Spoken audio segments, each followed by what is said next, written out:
तमिलनाडु केंद्रीय विश्वविद्यालय central university of Tamil Nadu नीलकुड़ी Thiruvarur में वेरियस पोस्ट निकली हैं, जहां पर सीरियल नंबर 1 पे आपको मिलेगी हिंदी ऑफिसर के लिए, नंबर 2 पे प्राइवेट सेक्रेटरी और नंबर 3 पे पर्सनल असिस्टेंट और नंबर 4 पे आपकी है यूडीसी यानी अपर डिवीज़न क्लर्क।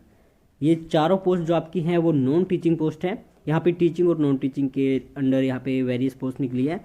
तो अगर आप किसी के लिए एलिजिबल हैं, अप्लाई करना चाहते हैं, तो वीडियो के डिस्क्रिप्शन में आपको नॉन टीचिंग वाली पोस्ट का लिंक मिल जाएगा। और हम यहाँ पे बात करने वाले हिंदी ऑफिसर के लिए, तो पे लेवल 10 की आपको सैलरी मिलेगी, बहुत ही ज़्यादा सैलरी यहाँ पे है। और ये नोटिफिकेशन है 1 दिसंबर 2021 का। ये पोस्ट केवल एक है और एक पोस्ट ये है एससी कैटेगरी का जो भी कैंडिडेट पीडब्ल्यूडी कैटेगरी के अंडर आता है, यानी कि एससी कैटेगरी का जो कैंडिडेट दिव्यांग है यानी कि पर्सन विद डिसेबिलिटीज़ है। अब इस कैटेगरी में कौन कौन से लोगों को एलिजिबल माना जाएगा, देखिए, हार्ड ऑफ हियरिंग एचएच और एलवी, या फिर blind, locomotor disability, multiple disabilities from the above categories and dwarfism. और फिर आपकी यानी कि कई तरह की हैं सीपी, यानी कि जो भी आपकी कैटेगरी है वो आप यहाँ पे देख लेना। अगर कोई कैंडिडेट यहाँ पे पीडब्ल्यूडी है एससी कैटेगरी से, वही यहाँ पर एलिजिबल होगा। ठीक है, आगे चलते हैं। एलिजिबिलिटी क्राइटेरिया क्या है, देखिए, नेम ऑफ पोस्ट है हिंदी ऑफिसर, क्लासिफिकेशन है ग्रुप ए की पोस्ट है, तो ये बहुत ही बढ़िया। यहाँ पे आपको सैलरी मिलेगी 7 सीपीसी पे मैट्रिक्स का, पे मैट्रिक्स लेवल 10 की आपको सैलरी मिलेगी। और एज लिमिट है तो यहाँ पे 40 साल तक यहाँ पे एज लिमिट आपकी। और educational and other qualifications required for direct recruit, तो यहाँ पे देखिए आपके पास क्या होना चाहिए, master degree of a recognize university, यानी कि किसी भी सब्जेक्ट में मास्टर डिग्री। अगर हिंदी सब्जेक्ट या हिंदी मीडियम से है तो ग्रेजुएशन में आपका जो इंग्लिश सब्जेक्ट है वो कंपलसरी इलेक्टिव या फिर मीडियम ऑफ एग्जामिनेशन रहा हो। और इंग्लिश में अगर या फिर इंग्लिश मीडियम में या फिर इंग्लिश सब्जेक्ट से मास्टर डिग्री है तो हिंदी सब्जेक्ट आपका ऐसे ही ग्रेजुएशन में रहा हो। प्लस में आपके पास होना चाहिए 3 years एक्सपीरियंस ऑफ यूजिंग और अप्लाइंग टर्मिनोलॉजी, यानी कि terminological work in Hindi and translation from work from English to Hindi और vice versa, preferably of technical और scientific literature under central state government autonomous body statutory organization PSU universities और recognised research और educational institute, यानी कि किसी भी institute से अगर आपके पास 3 साल का एक्सपीरियंस है तो आप यहाँ पे एलिजिबल हो जाएंगे।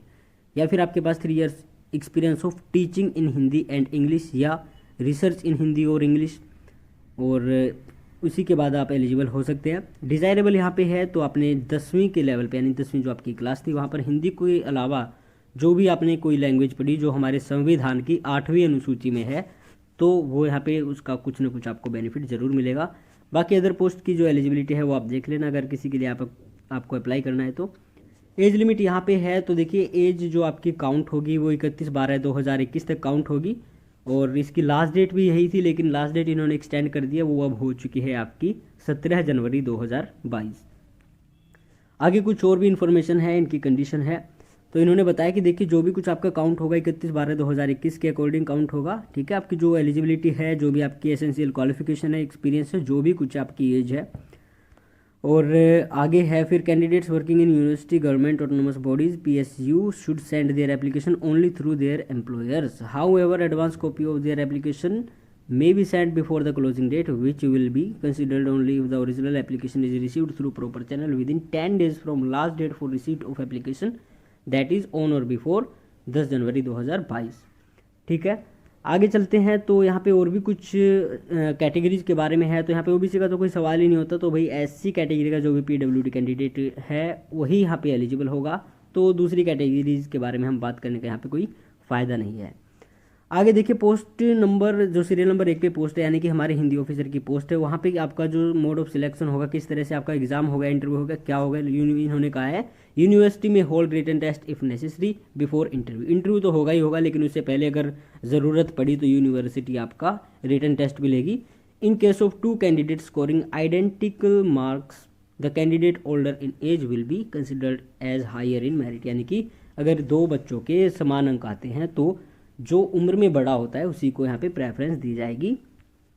और आगे है filling up of application form, तो कैसे आपको फिल अप करना है। तो यहाँ पे इन्होंने लिखा है कि वेबसाइट से आप डाउनलोड कर लीजिए, हालांकि आप वीडियो के डिस्क्रिप्शन में जा सकते हैं, वहाँ पे आपको हिंदी ऑफिसर का जो ये एप्लीकेशन हम पढ़ रहे हैं ये भी मिल जाएगी। और एप्लीकेशन इनका फॉर्म जो है वो भी आपको मिल जाएगा। यहाँ पे 500 रुपये आपके लिए फ़ीस होने वाली है SC ST PWD कैंडिडेट के लिए, और OBC के यहाँ पे पोस्ट नहीं है, अदरवाइज उनके लिए 750 रुपये फ़ीस है। और मोड ऑफ पेमेंट जो है वो है आपका डिमांड ड्राफ्ट, और इन फेवर ऑफ होना चाहिए central university of Tamil Nadu, payable eight थिरुवारूर। आगे फिर चलते हैं। तो ये जो है बेसिक सी जानकारी हैं, इम्पोर्टेंट हैं। तो आपको अप्लाई कैसे करना है, तो यहाँ पे देखिए जो भी ABCDEF ये आपके पॉइंट्स हैं, इन्हीं को ध्यान में रखते हुए आपको अप्लाई करना है। और आपको भेजना कहाँ पे है ये, to the joint registrar recruitment cell, central university of Tamil Nadu, नीलकुडी और तिरुवारूर, तमिलनाडु, ऑन और बिफोर 31/12/2021। लेकिन ये 17 जनवरी 2022 से पहले आप भेज सकते हैं, उनके पास ये उनको मिल जाना चाहिए। और जिस एनवेलोप में आप डाल के भेजेंगे ना एप्लीकेशन, उस पर आपका लिखा होना चाहिए application for the post of Hindi officer, ठीक है। और आगे है देखिए, जो भी अपडेट आएगी एग्ज़ाम से रिलेटेड तो वो इनकी वेबसाइट पे आएगी, आपकी मेल या फिर आपके मोबाइल नंबर पर नहीं आएगी। तो आपको अगर इसके लिए आप अप्लाई करते हैं तो इनकी वेबसाइट चेक करते रहना होगा। अब देखिए आपको दिखा देते हैं एप्लीकेशन फॉर्म किस तरह का होगा। ये एनेक्सर है, यानी कि कुछ कैटेगरी के लिए। कौन सी कैटेगरी है ये, OBC के लिए ये सर्टिफिकेट है। और अब देखिए आपका जो एप्लीकेशन फॉर्म है वो कुछ इस तरह का होगा। ये तो ऑफिस यूज़ के लिए फर्स्ट कॉलम तो, और इसके नीचे जो भी है आपका post applied for Hindi officer, और बाकी आप देख लेना यहाँ पे जो भी कुछ आपको लगेगा। इतना मुश्किल फॉर्म नहीं है, लेकिन अगर सबसे ज़रूरी जो है वो ये है कि आप इसके लिए एलिजिबल होने चाहिए।